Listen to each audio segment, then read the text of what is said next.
The Fabulous 413 podcast is funded by the UMass 5 College Credit Union, dedicated to creating access to financial well-being for local people, businesses, and communities. Insured by NCUA, umass5.coop. Welcome to the Fabulous 413. I'm Khalees Smith. And I'm Monty Belmonte. Later in the show, a prepositional preponderance as Word Nerd Emily Brewster gets way into the weeds on the shifting way we talk about arrival. And in Shelburne Falls, we'll hear about the event It Can't Happen Here, where two local organizations are bringing community together to raise necessary funds for their efforts to help those seeking to be citizens as they navigate the process. But first, just around the corner from the falls in the Hilltown of Ashfield, a star was once born. And in the wake of its shine, a film festival seeks to highlight the hidden bounties and talents of Western Mass.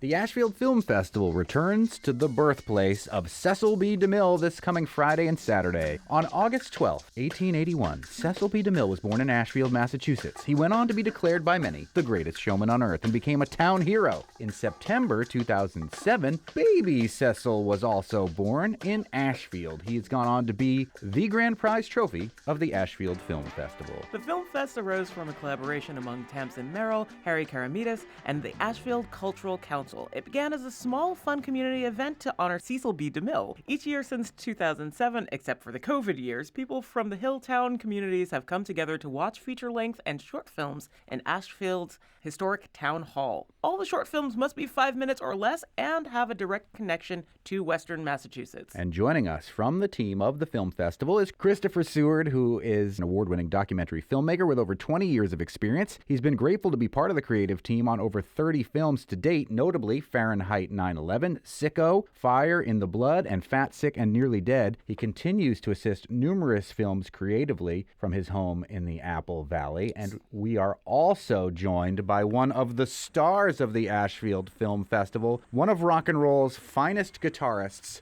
from the band Fanny and from the Institute for Musical Arts in Goshen, the inimitable June Millington. Recently a featured collaborator on the winning Tiny Desk entry. Yes. June, before we launch into the film festival, tell us your relationship to the Tiny Desk, the winning Tiny Desk concert this year in 2025 from NPR, of which we are an affiliate. You know, Ruby Ibarra is in the film that you're going to be showing in the film festival. So that's how I met her, actually. She's a Filipina who asks the question that most people ask: why didn't my parents have you in their vinyl collection? She was very upset, and her parents are upset, and a lot of older Filipinos are upset. Why didn't we know about Fanny? And I really don't have an answer for that because we worked so hard. We played every rock show. We were even on The Tonight Show, which a lot of people don't know. How do you miss us? Well, we can't miss you now because you were part of a PBS documentary called Fanny, The Right to Rock, and we had you on this show, and that debuted nationally across the country on PBS stations. But Christopher Seward, this is going to be Friday's feature film screening for the Ashfield Film Festival. Tell us all about it. We are super excited. I mean, as you know, on Saturday nights we do our shorts, and that's the competition for the awards and the prizes, the 5 minutes or less we were talking about. And then on Fridays we always do a feature film, and sometimes it's a narrative and sometimes it's a documentary. And again, we try to always tie films, the subject, the filmmaker somehow to the area, you know, to our neighbors. And so we couldn't be more delighted to be able to knock it out of the park this year, because June is just down the road, our neighbor in Goshen, all the amazing things she's doing with IMA and all this to help the young women in our Western Massachusetts community and beyond is just so fulfilling. And the chance to be able to honor her and the band and everything that IMA is doing just seemed like just an amazing fit. And so we are so grateful that she's willing to do it. People say, where's Goshen, Massachusetts? And I don't have a lot to say other than it's 20 minutes with Smith and it's close to Ashfield. Well, there you go. It's home of the Goshen Ocean, the Goshen Ocean, the DAR. Yeah, just wander around till you see our sign. It's where they grow the stones. It's right across from the giant Tin Man sculpture. Yeah, there's all. We're going to put Goshen on the map, but you guys are putting Ashfield on the map with your film festival, which I've been going to since the first one, and they're just wonderful. I don't know, the originality of the shorts that are submitted are just some of them are hysterical, and some of them are just so full of facts about the area. It's really great. I don't know of any other town in America that's got it. Maybe there is one, but nobody else had Cecil B. DeMille born in their town. So there you go. This is true. It's pretty great. And, and we mentioned your bio, Christopher, working with all of these Michael Moore documentaries that people have seen and more, and the fact that it was founded by my dear friend, Harry Karamidas, who is the film editor behind all 3 Back to the Future movies and Children of the Corn, and he's like a top-tier Hollywood film editor who lives in Ashfield and made this festival happen. It's one of the quirkiest, weirdest things, and also the fact that Cecil B. DeMille happened to be born there. Is he a Doug or a Wayne?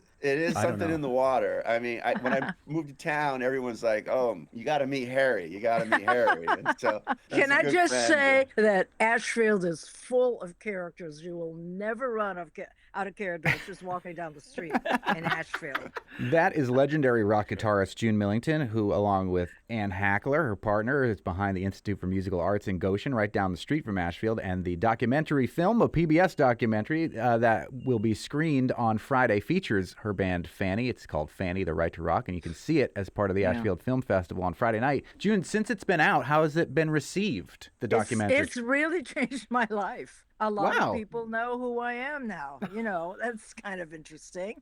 Because before that, here I was playing music and hoping people would notice. But this has really intensified the way that people notice me, that now they know that I'm Filipina because I'm playing with Ruby Ibarra I just did the Tiny Desk 2025 tour, and I'm featured in her film, Bakunawa. Everyone's got to see this film, Bakunawa. It's about a Filipina goddess. Ooh. But Ruby herself is such an incredible rapper. She's out of this world, and I mean that sincerely. I've seen and played with a lot of artists, so she's way up there. She's really up the game. And by a lot of artists, it's like Bowie, and like I'm wearing my Bowie shirt right now. You worked with the top tier of all of the pantheon of rock and roll, and you belong in that pantheon. You are in that pantheon, June Millington. Thank you. Well, I'm at the Clubhouse right now in Rhinebeck. I did a gig last night. Oh, cool. Oh, nice. And Paul just kept plying me with questions. What was Richard Berry like? Blah, blah, blah. So I hope I get really interesting questions at the festival, because I'll be there to do the Q&A, and I'm happy to do it, because as I'm getting older, you know how it is.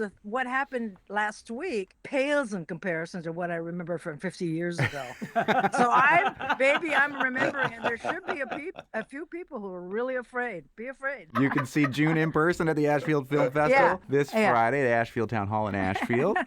So the first day of the film festival is always like a document, like a full-length feature that's shown. But is it always documentaries, and do they always have ties to Western Mass? There is always some connection. I mean, so for instance, last year we were really lucky. Darius Martyr screened his film The Sound of Metal, which won an Academy Award. Yeah, pretty incredible. Narrative, an amazing film. Some of it was shot up in Conway, and some of it was shot on the North Shore, and he lives in Ashfield. I mean, again, like June was saying, it's a town full of people, and there's something in the water. It's not always documentaries, but we do try to keep it to some connection. And if we're lucky, maybe June might do a little something. I'll bring my little guitar. Yeah. All right. You heard it here, folks. Promises have been made. And I might have girls from camps come with me, and they can sing with me too. They know some of my songs. The crop that's coming up now is the crop that's needed. Yeah. You know what I'm saying? We need them in our times. June Millington will be part of the featured film on the Friday night of the Ashfield Film Festival this coming Friday night in Ashfield. The Saturday night, though, is the short films from filmmakers 5 minutes or less have to have some connection to Western Mass. It used to have to be directly connection to Ashfield. You've kind of broadened that over the years. Yes. Tell us about what you know about the films that have been submitted for Saturday night. We have broadened it out, and it's been really beneficial. I mean, obviously, a lot of the themes and the interests and the values are the same for the area, but it also increases our submissions a little. And so we had a record number of submissions, like 37, which is unheard of for us. That's great. A small little festival. But now we're able to curate slightly, which creates some challenges. I know some folks get disappointed, but I will say I feel like the overall level is great. It's above average for what we normally do. And I think it's a lot of just really surprising filmmakers, right? I mean, somebody that you know who works down the store or whatever, and then they're like, they make a film, you know? And Yeah. you're like, wow. And they're really good, you know? Some So people they're are so brilliant. creative. Yeah, they're And they just don't have an absolutely outlet. brilliant. That was one of the things that I think Harry and Tamsin were really trying to push when they started this, and that is to try to give people a creative outlet just to express themselves, who they are, how they see the world, and how they see their community. And it's just an honor to be part of the committee that works so hard all year long to do this. And Saturday also, I mean, the festival starts at 7, but at 6:30 we always have the Asheville Town Band, and that's kind of fun. I bet. I mean, they come out and they do all Hollywood, movie, music, theme songs and Star Wars and stuff that everybody knows and loves, and it's just a really great night. This year you have a special prize for the short films. Can you talk about the history prize? There is a cash prize for it should you win. It's $1,000. Yeah. It's a real cash prize. Yeah, nice. It's a big one. We got entries for it that were definitely tailored to it. And, the idea is that history's obviously constantly being made. We had an anonymous donor who's funding this, and it was very important to them. We're in a time of, I think we're making history right now in many ways. And, for the good and the bad of things, it's hard to say depending where you are. And so to be thinking, not necessarily politically, but to be thinking along the lines of, what is history, what has come before, and looking to the history to look to the future in a way was, I think, the original intention to try to get us to what's important. We're speaking about the Ashfield Film Festival, which is this coming Friday and Saturday, the 19th and 20th. It'll kick off with Fanny, The Right to Rock, the featured film screening on the Friday night, and then have the Saturday Shorts competition on Saturday. There are a bunch of different categories, as we mentioned. The history one, there's documentary, natural world, music video, local humor, all that sort of thing. But how do you choose who wins the somewhat creepy Baby Cecil B. DeMille sculpture that is like the Stanley Cup of local filmmaking? Because there's only one, right? You get it. It is a particularly unique, uncanny valley, that statue. Yeah, I don't want to know what people do with it after they win it, but how do you decide? Don't ask. They don't get to take it home. Oh, they don't okay. get to take it home. Thank God. So Baby Cecil lives in the Asheville Library for everybody to see. He's got a little glass case. So when you win, you get awarded the prize, but you get a plaque of your name on it. It goes on it and will live there forever. Every year we put together a panel of judges. Most of them have nothing to do with the film industry. I mean, it's an audience-driven event, and we want the audience to have a great time. And so we have real people make those determinations, and we keep our hands free. While it is a competition, it really is about a great night and an experience. How important is it to keep those local films at 5 minutes? Well, I mean, look, we all think we're Cecil B. DeMille, right? So I mean, it's both a lot of time and not enough time. I'm ready for my close-up, Mr. DeMille. Yeah, right? You would be surprised how many of the films are 5.00 to the nose. I think it's the bookshelf theory, you'll fill it if you have it. To be completely honest, I mean, there are plenty of films that I think, as a professional editor, would play better if they were shorter. Yeah. But we figure even if they use the full 5 minutes, that's still a manageable time for people to express what they have to say. I've become of the mind lately that every movie should be 90 minutes and no longer. Look, I'm down. I'm for it. Oh, tops. And honestly now, I mean, as somebody who makes them, I mean, they want it under. They want it 80, 75. Oh yeah, when it's 80, then I feel like I'm going to watch 2 movies in a row now. Yeah, with the exception of Bollywood, because you have to allow extra time for the dance numbers. Oh yeah, for sure. I now have an idea about using the Baby Cecil DeMille statue in a movie. Are you allowed to ask to do that? Sure. Great. I think you'd have to check with Sarah, who is the librarian at the Asheville Library, but she's also on our committee, so she's very amenable. And you can actually, people can check out camera equipment and things to make the films. We really try to support it and make it as great as possible. You get an unfair advantage if you put Baby Cecil in the movie. Well, not if it's a horror movie, Yeah, because that's people true. don't like genre fiction. Oh, I don't know. I think it would be great. So the featured documentary is Fanny, The Right to Rock on the Friday of the Ashfield Film Festival this Friday, which stars June Millington and her band Fanny, and June will be there.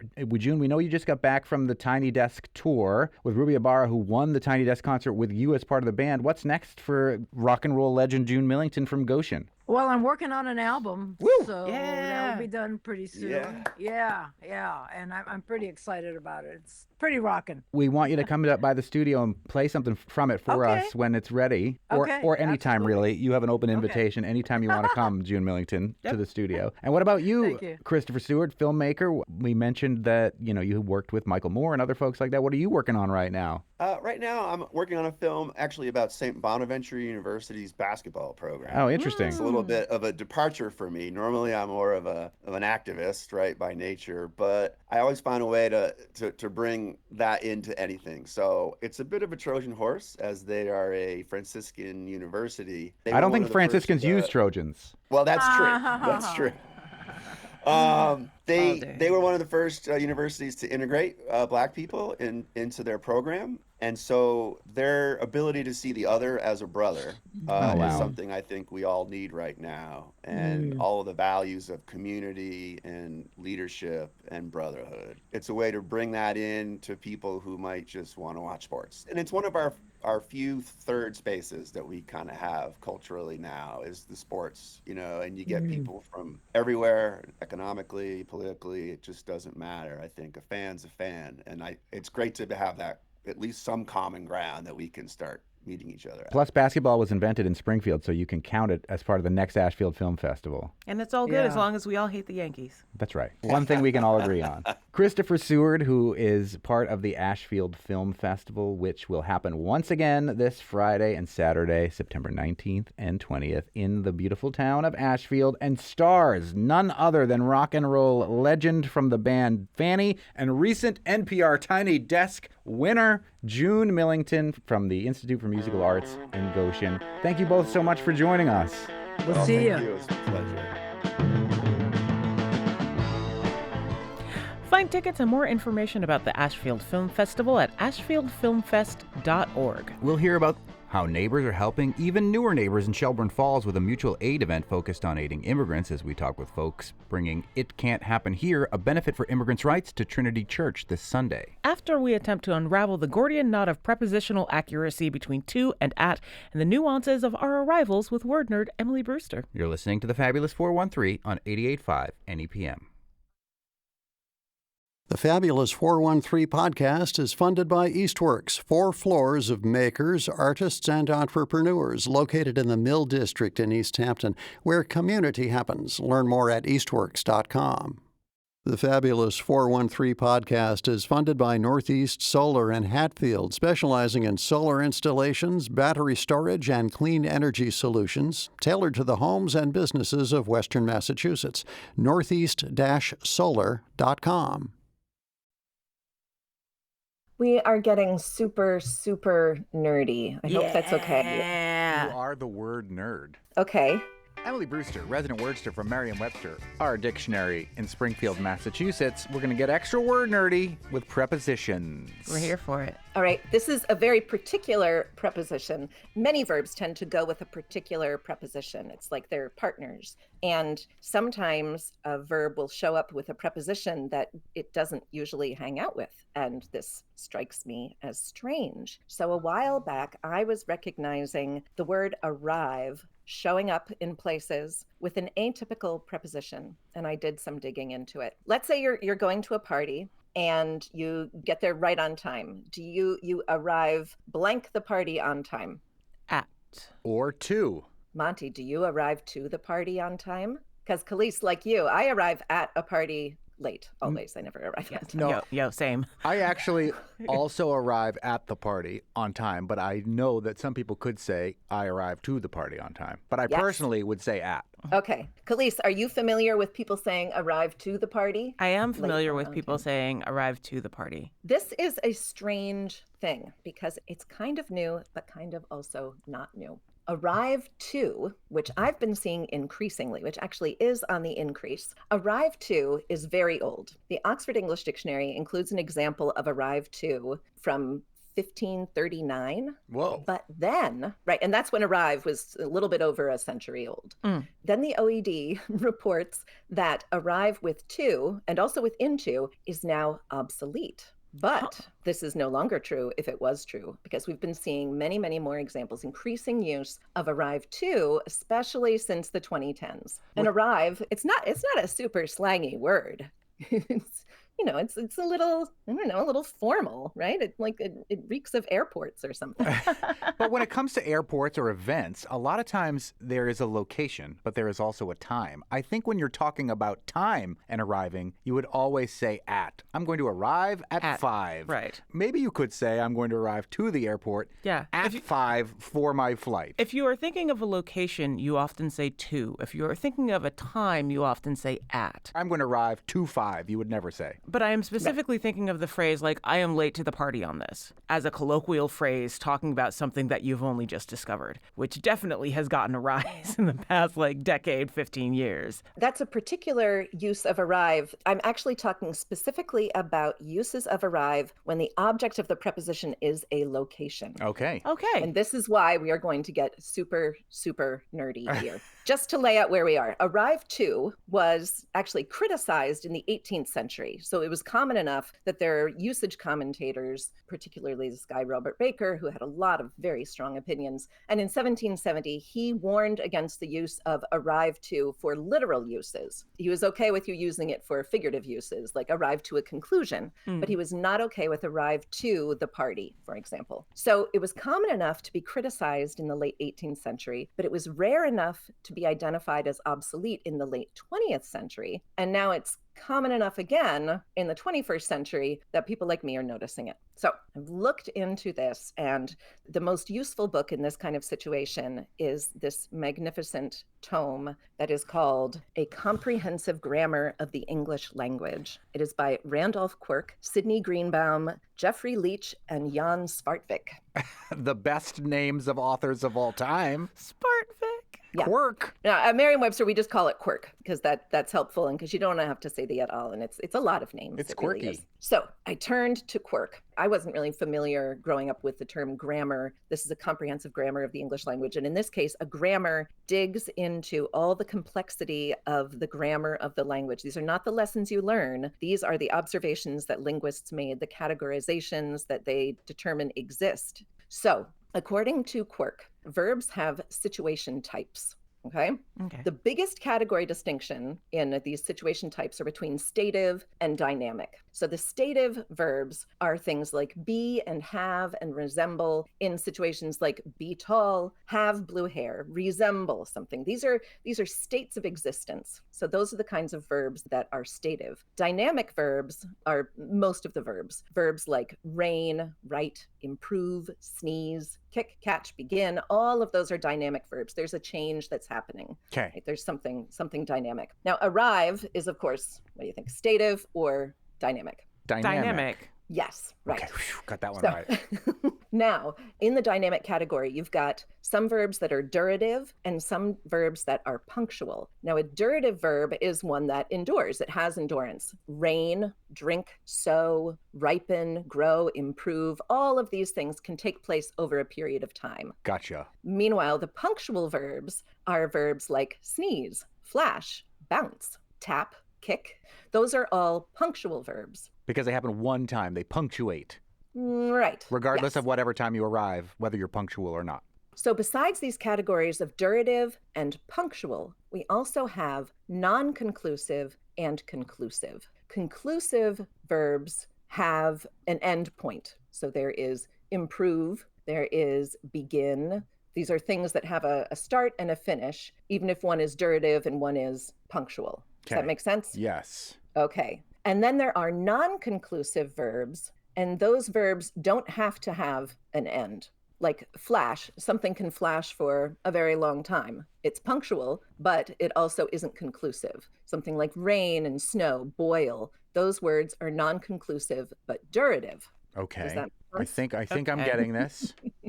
Okay. So we take the word arrive, and the verb arrive is transitional. It is conclusive and punctual.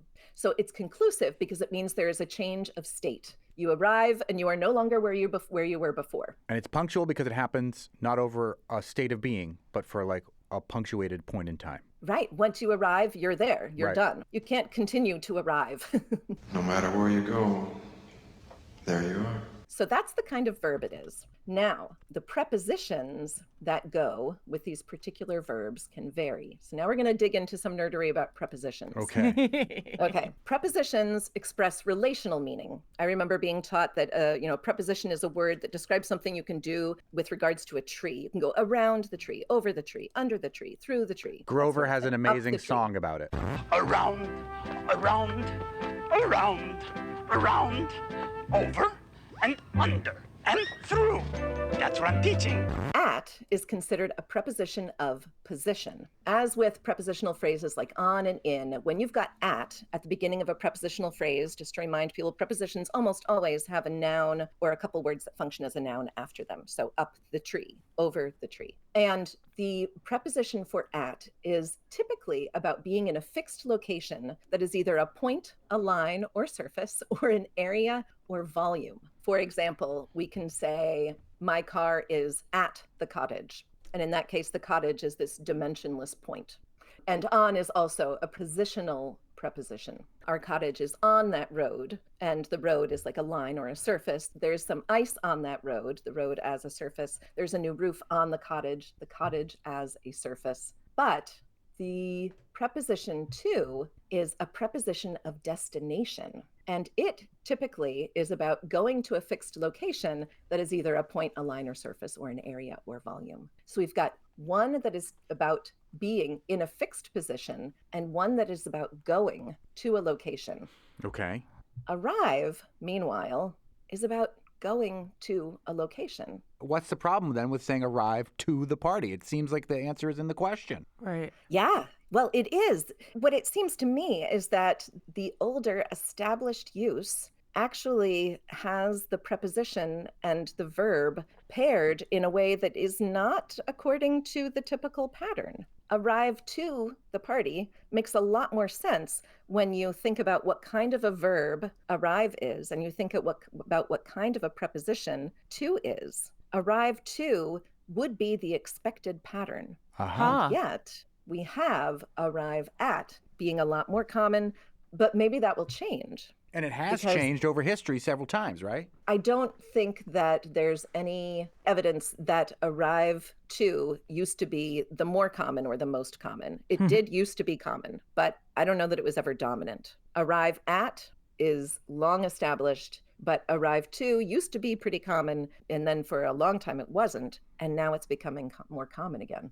I wonder if arrive at is just because of the way that it rolls, like because of it's alliteration, but it's the vowel version. Yep, arrive at, arrive into and onto, like arrive into town, arrive onto the scene. Those both also feature prepositions of destination, and they are also on the increase. So it may be that what we're seeing is really an increased example of people unconsciously, subconsciously analyzing a verb differently, which is kind of mind-blowing. And yet, you remember, all of this is really subconscious. We don't plan these things out when we use our verbs and prepositions together. There might be a few of us who do, but for the most part, this is related to the way that language is truly a habit. There's probably one popular influencer on social media right now that keeps saying arrive at, and it's brought it back into prominence. Arrive to. Or arrive to. Because we all say arrive at already. Maybe we should be saying arrive to, because it makes more sense when you do think about the construction of these verbs and prepositions together. Yes. My brain hurts. That's all I know. If I we're have not arrived. talking about time. I have arrived at headache.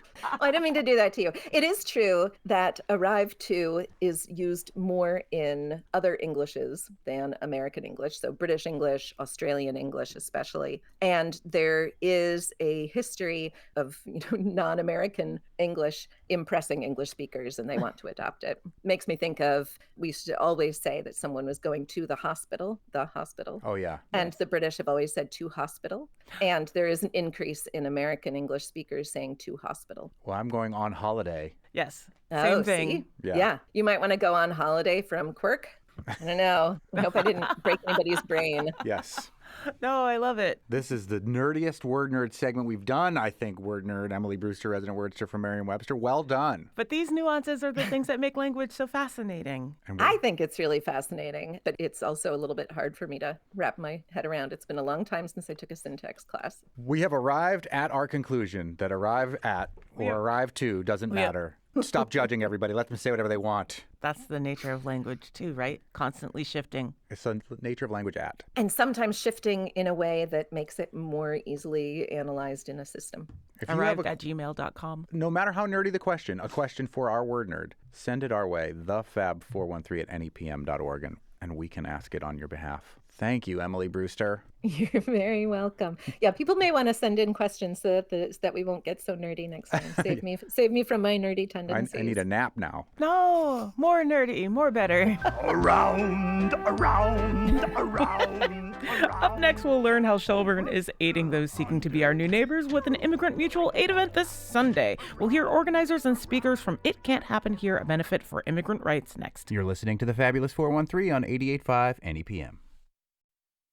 Martine, you have a Charlemont something or other shirt on. What is it? Charlemont Academy. Charlemont Academy. Are they the Aardvarks? I didn't know that. I need to get that shirt. That's my favorite new mascot. Not a lot of Aardvarks in Charlemont, as far as I know. But I mean, I don't think there's just the alliteration. Is a lot more hip than wearing UMass swag, certainly. Yeah, I like the Aardvarks more than the Minutemen, yeah? Especially after that beatdown they got from Iowa this weekend. Yeah. That was embarrassing. No, that's, no, there are no aardvarks at Shelburne Falls. However, there seems to be a recent infestation of skunks. And the other day, we caught a flying squirrel. Wow. In the house. We still have those? Yeah, I've seen them a couple times. Well, we took a photograph and somebody identified it as probably an escaped pet. Those are illegal here. Yes, that's right. This Sunday, September 21st, in Shelburne Falls, a collaborative community effort to help the ongoing struggles of immigrants in our area will take place. It Can't Happen Here, a benefit for immigrant rights, will feature poetry, drama, and stories from the immigrant community and more. And with us to talk about the event and give us a taste of what it has in store at the Trinity Church this Sunday, our organizer Lynn Benander of the Shelburne Falls Welcome Committee and renowned, award-winning, National Book Award-winning, virtually every award you can win winning poet from Shelburne Falls, Martina Spada joins us once again. Thank you both for joining us. Thank you, Monty. You're welcome. Great to be here. What exactly is the Shelburne Falls Welcome Committee? We are a group that came together under the Biden administration's Welcome Corps program, which welcomes immigrants and refugees into your community, and set up a whole program where people who were suffering injustice and tragedy in their home countries that wanted to come to the U.S. could sign up and join a committee. So a group of women in Shelburne Falls came together, and we were working to support 2 young families to come from Syria. That happened more than a year ago, and we did an asylum application. We're bringing them over, but then the border was closed. And so we shifted to provide more one-on-one. And actually, during that time, we were providing one-on-one support for people and families who were here having trouble accessing services that they needed. And this fundraiser, 100% of the proceeds will go to support immigrants in our community, I think specifically in the Shelburne Falls area, right? Are there other immigrants, Lynn Benander, who you are hoping to work with who are struggling to gain access to these programs in light of what's been going on recently politically? Yes. We've worked with dozens of people who are seeking asylum in order to be able to stay here in the United States, who can't access health care or housing. We've helped people with evictions, just trying to keep people safe in our community. Well, it just so happens that a renowned poet who has dealt with this issue on so many different levels, not to mention the fact that I know that Puerto Rico is part of the United States, but oftentimes the people of Puerto Rico have been othered in a way that immigrants are often othered, and has been a lawyer advocating for the rights of the immigrant population. National Book Award-winning poet Martina Spada, what made you want to be a part of this event this Sunday in your new hometown of Shelburne Falls? I wanted to be part of an effort to help neighbors who are helping neighbors. That's the way I see this event. It's a benefit, but it's not a typical benefit. It's a community coming together to support its own, who see immigrants as human beings, people with kids people with housing problems, people with health problems, people like us, in short. And I definitely wanted to be a part of that. But I've been part of the struggle for immigrant rights going back as long as I can remember, going back to the 1980s, when, as you point out, I was a practicing tenant lawyer for a program called Su Clínica Legal that was a legal services program for low-income Spanish-speaking tenants in Chelsea, right across the Tobin Bridge from Boston. So this has been going on for a long time. And when the opportunity came along, I was invited by Lynn to be a part of it. I jumped at the chance. Maybe this is a good opportunity then, Martina Spada, to hear a poem. Of course. Even when I was practicing law, I was also practicing poetry. So I was writing about this sort of thing as it happened. So this poem I'm going to read is based directly on my own experience. I am the lawyer in the poem. When I began representing Spanish-speaking tenants in Chelsea, I was expecting the usual population. I was expecting people coming from the Spanish-speaking Caribbean, Puerto Rico, the DR. What we began to see, though, in the mid-late 80s was a new influx of immigrants and refugees coming from Central America, fleeing Reagan's wars and coming to us. There were those at the time who believed that what we were doing was heroic, that there was a sort of white knight or savior element to it, but that couldn't have been further from the truth. So in some ways, that's what the next poem reflects. It's called Mi Vida, Wings of Fright, Chelsea, Massachusetts, 1987. The refugees run across the desert borderlands, carved wings of fright into his forehead, growing more crooked with every eviction notice in this waterfront city of the north. He sat in the office for the poor. Daughter burrowed asleep on one shoulder and spoke to the lawyer with a voice trained obedient in the darkness of church confessionals and police barracks, Guatemalan dusk. The lawyer nodded through papers, glancing up only when the girl awoke to spout white vomit on the floor and her father's shirt. Mi vida, my life, he said, then said again as he bundled her to the toilet. This was how the lawyer, who, like the fortune teller, had a bookshelf of prophecy but a cabinet empty of cures, found himself kneeling on the floor with a paper towel. That is poet Martina Spada from Shelburne Falls, who will be part of this event this Sunday at Trinity Church in Shelburne Falls. It Can't Happen Here, a benefit for immigrant rights, and we are also speaking with one of the organizers, Lynn Benander. This is a community effort between several organizations, one of which is the Franklin County Continuing the Political Revolution Rapid Response Team. Like they have a rapid response team? What do they do, and how has it been working with them? Yes, and I made an error. It's a Rapid Response Network, just for the record. And they're working so hard to figure out how to protect people who are farm workers and restaurant workers, as well as, business owners and managers and whatnot. They're trying to figure out how to protect our neighbors if ICE were to come. So what happens? Is there a phone number ICE to call? has come. There is a phone number.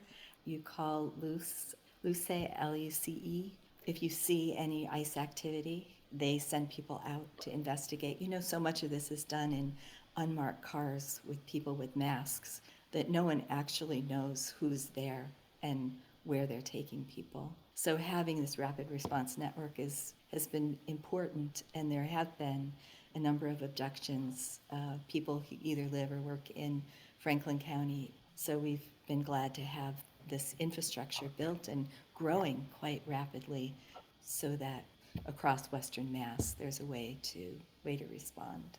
I think it's often lost when we hear about these abductions that you've talked about, that these are individual human beings with individual stories. And I don't know how much your organization knows or would want to share at this point, but is there information that could or should be shared about some of these individuals in Franklin County who we believe have been taken by ICE that your Rapid Response Network, through Luce and through the Franklin County Continuing the Political Revolution, has been trying to keep an eye on and advocate for?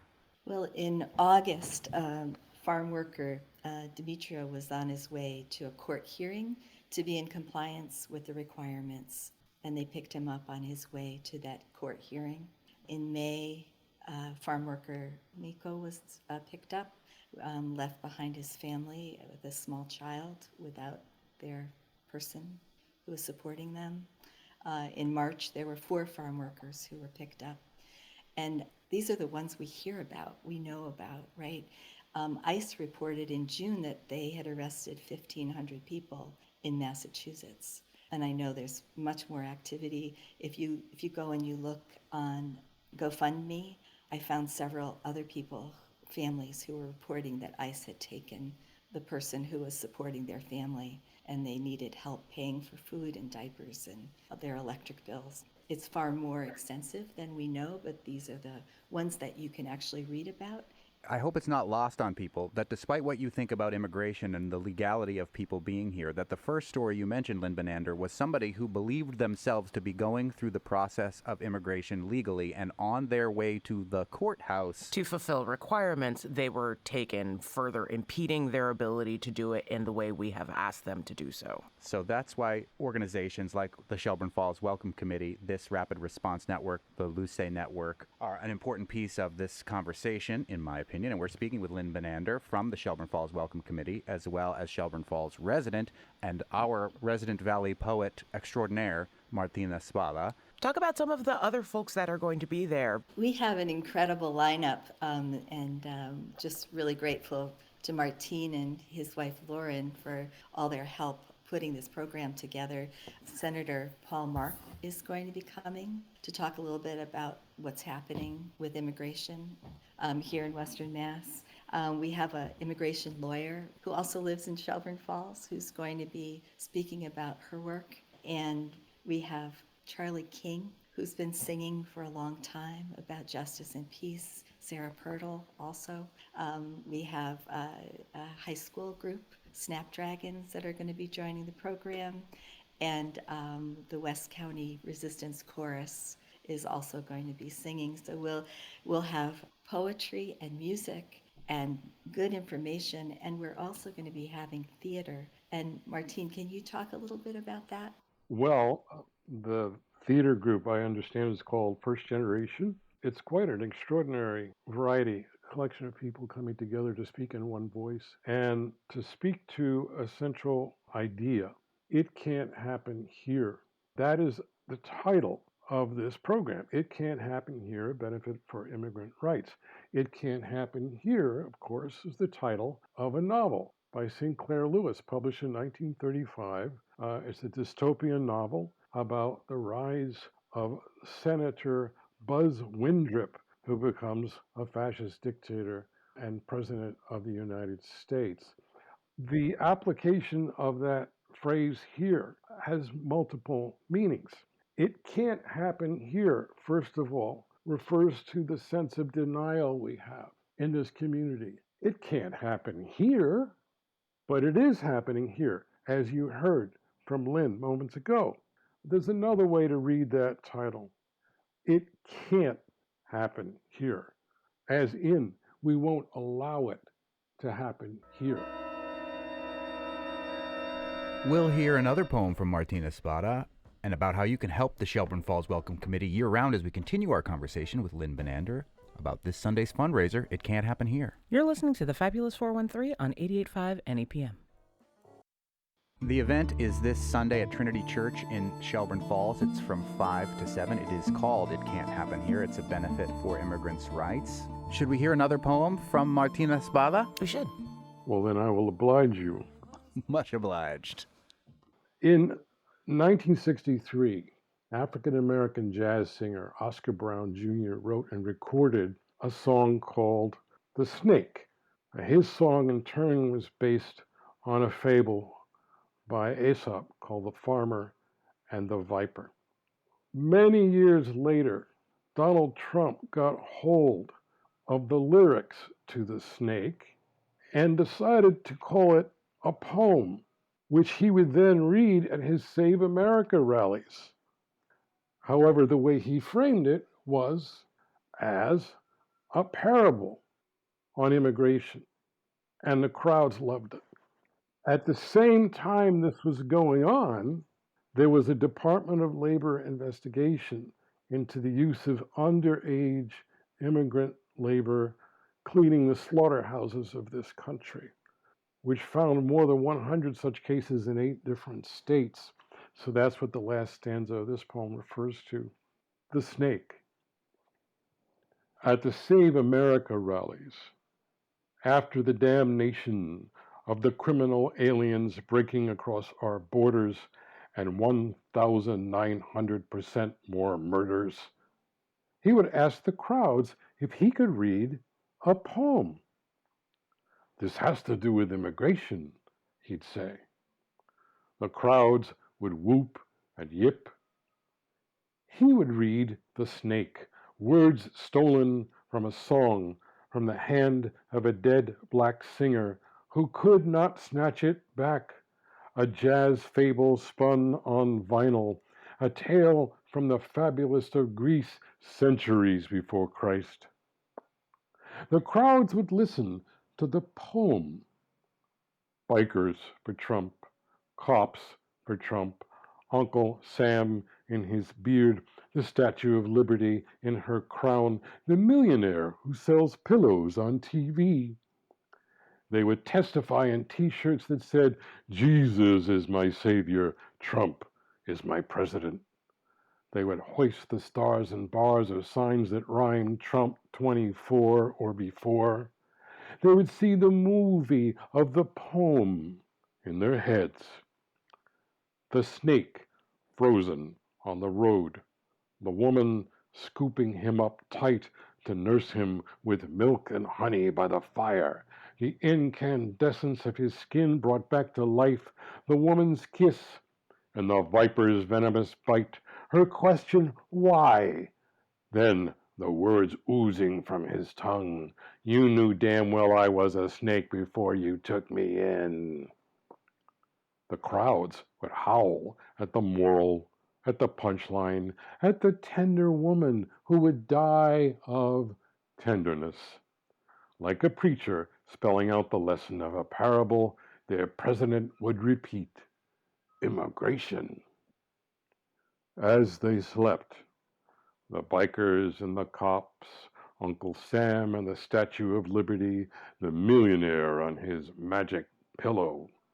Adolescents from Guatemala scalded the killing floors at the slaughterhouse in Grand Island, Nebraska, their hoses like snakes spewing rivers that bubbled into steam.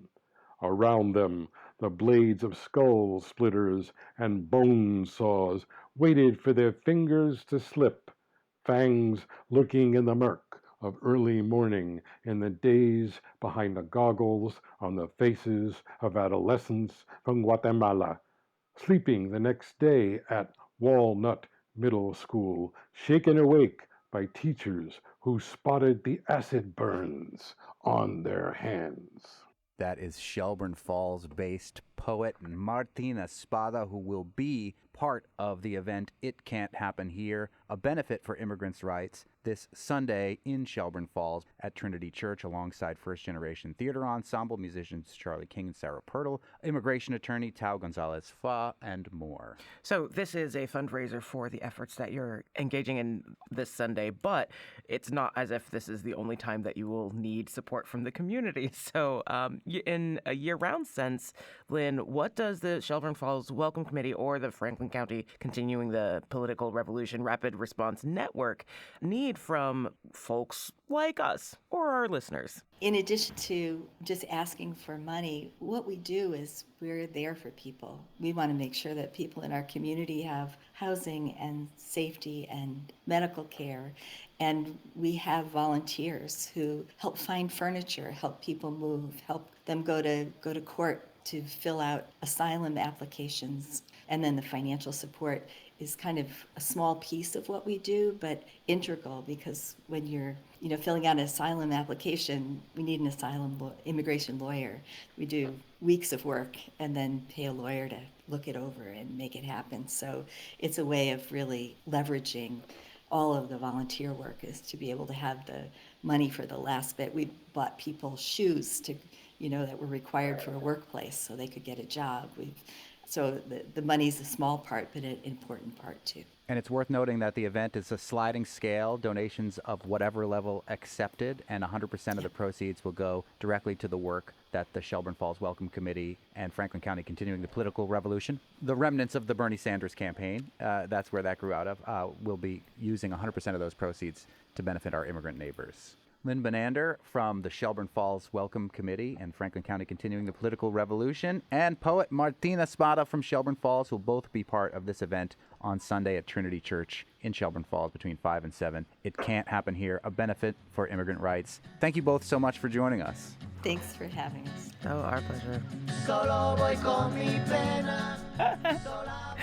On the next Fabulous 413, a proverbial plywood ramp to the weekend with a performance of the American Modern Opera Company's The Cello Player as part of the fundraiser at Adams Theater. We'll talk with the folks involved there. Even more theater in Ashfield, a double-edged theater for Ebony Noel Golden's devised work, Again, The Water Carriers. And a book-bound bow with the readings and workshops teaching progress at the second Read and Resist Festival in Northampton. Not to mention our weekly chat with U.S. Congressman Jim McGovern. Got a question for the congressman? Send it our way, thefab413@nepm.org. Because, this week, you might have questions. Every week, it seems every like week, there's a lot of things to have questions about, and we have a direct line, and that's really cool. Yes, we got a comprehensive question from one Peter Vogel that we'll certainly ask, but it was like a page. Add your name to the queue, and we will ask a question of the congressman tomorrow on the show. I'm Monty Belmonte. I'm Khalees Smith. We'll talk to you tomorrow on the Fabulous 413, unless you're going to the resource fair.